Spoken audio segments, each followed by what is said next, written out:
Railway infrastructure সেক্টরের একটা অন্যতম কোম্পানি যার নাম হচ্ছে রেল বিকাশ নিগম লিমিটেড, যাকে আমরা শর্টে হচ্ছে আরভিএনএল বলে চিনি।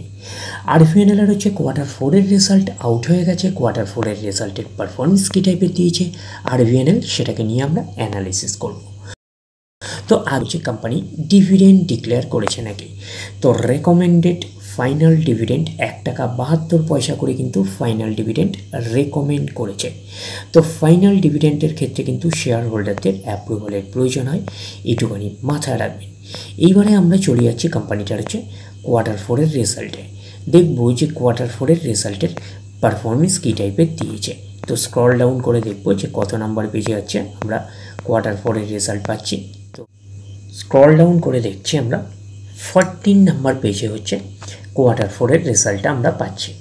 আগে আমরা দেখে নেব যে সিকোয়েন্সগুলো ঠিকঠাকভাবে সাজানো রয়েছে নাকি, এটাকে আগে আমরা দেখে নেব। এটা হচ্ছে এই কোয়ার্টার মিস হচ্ছে Q4, এটা প্রিভিয়াস কোয়ার্টার, আর এটা হচ্ছে 1 বছর আগে। তাহলে সিকোয়েন্সগুলো ঠিকঠাকভাবে সাজানো রয়েছে আমরা এটুকুনি বলতেই পারি। অ্যামাউন্টগুলো কিসে দিয়েছে দেখে নিই। অ্যামাউন্টগুলো হচ্ছে কারেন্সি দিয়েছে অ্যামাউন্টগুলো। এইবারে আমরা চলে যাব কোম্পানিটার হচ্ছে টোটাল ইনকামে। তো টোটাল ইনকামে যাওয়ার আগে আমরা কি করব, একটু লার্জ করে নিয়ে অ্যাডজাস্ট করে নেব, তাহলে আপনাদের কাছে ব্যাপারটা আরও ভিজিবল হবে। তো চলে আসলাম টোটাল ইনকামে। এই কোয়ার্টার মিস হচ্ছে Q4 6,613।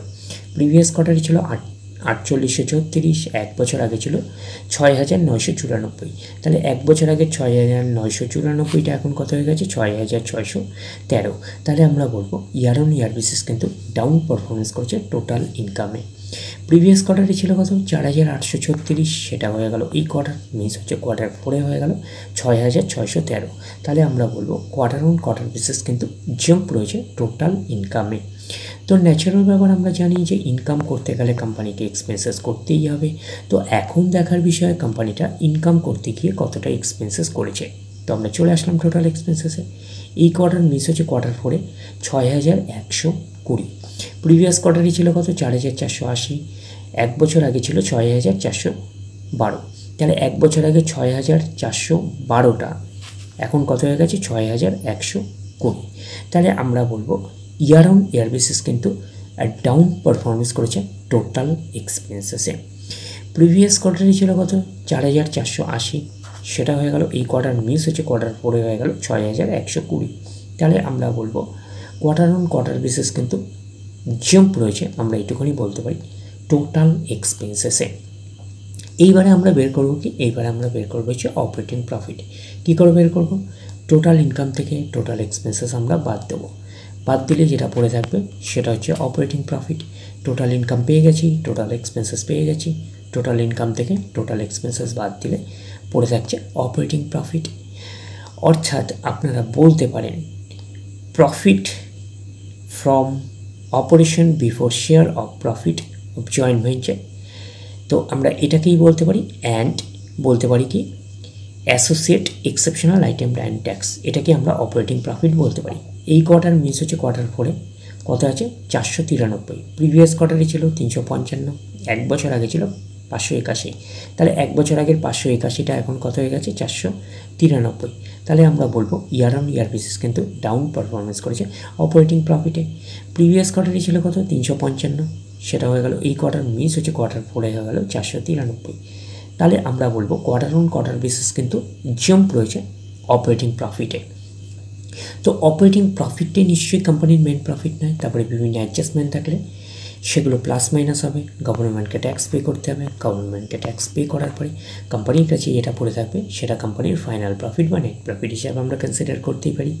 Net profit after tax, এটাকেই নেট প্রফিট বলতে পারি, এটাকে আমরা ফাইনাল প্রফিট বলতে পারি। এই কোয়ার্টার মিস হচ্ছে Q4 459, প্রিভিয়াস কোয়ার্টারে ছিল 311, 1 বছর আগে ছিল 478। তাহলে 1 বছর আগের 478টা এখন কত হয়ে গেছে 459। তাহলে আমরা বলবো ইয়ার অন ইয়ার বেসিস কিন্তু ডাউন পারফরমেন্স করেছে নেট প্রফিটে। প্রিভিয়াস কোয়ার্টারে ছিল কত 311, সেটা হয়ে গেল এই কোয়ার্টার মিস হচ্ছে Q4 হয়ে গেল কত 459। তাহলে আমরা বলবো কোয়ার্টার অন কোয়ার্টার বেসিস কিন্তু জাম্প রয়েছে নেট প্রফিটে। এইবারে আমরা চলে যাব কোম্পানিটার হচ্ছে ইপিএসে অর্থাৎ আর্নিং পার শেয়ারে। দেখব যে ইপিএসের অবস্থান কী রকম রয়েছে। তো আমরা চলে আসলাম কোম্পানিটার ইপিএসে অর্থাৎ আর্নিং পার শেয়ারে। এই কোয়ার্টার মিস হচ্ছে Q4-এ 2.20, প্রিভিয়াস কোয়ার্টারে ছিল 1.49, এক বছর আগে ছিল 2.29। তাহলে এক বছর আগের 2.29টা এখন কত হয়ে গেছে 2.20। তাহলে আমরা বলবো ইয়ার অন ইয়ার বেসিস কিন্তু ডাউন পারফরমেন্স করেছে ইপিএসে অর্থাৎ আর্নিং পার শেয়ারে। প্রিভিয়াস কোয়ার্টারে ছিল কত 1.49, সেটা হয়ে গেল এই কোয়ার্টার মিস হচ্ছে Q4-এ হয়ে গেল 2.20। তাহলে আমরা বলবো কোয়ার্টার অন কোয়ার্টার বেসিস কিন্তু জাম্প রয়েছে ইপিএসে অর্থাৎ আর্নিং পার শেয়ারে। তো ন্যাচারাল ব্যাপার আমরা জানি যে নেট প্রফিটের রিফ্লেকশানটা ইপিএসে পাই, তো নেট প্রফিটের রিফ্লেকশানটা আমরা ইপিএসে পেয়েছি। তো ওভারঅল কনক্লুশন হিসেবে আমরা নেট প্রফিটে কী পেয়েছিলাম, আমরা নেট প্রফিটে পেয়েছিলাম year on year basis down performance করেছে, but quarter on quarter basis কিন্তু জাম্প রয়েছে নেট প্রফিটে। তো ওভারঅল কনক্লুশন হিসেবে আমরা বলতে পারি যে আরভিএনএলের হচ্ছে Q4-এর রেজাল্ট আমরা বলতে পারি একটা মিক্স আপ টাইপের পারফরমেন্স করেছে, অর্থাৎ একটা ওকে টাইপের একটা পারফরমেন্স করেছে, আমরা কিন্তু এটুখানি বলতেই পারি।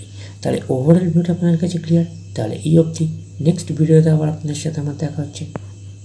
ধন্যবাদ।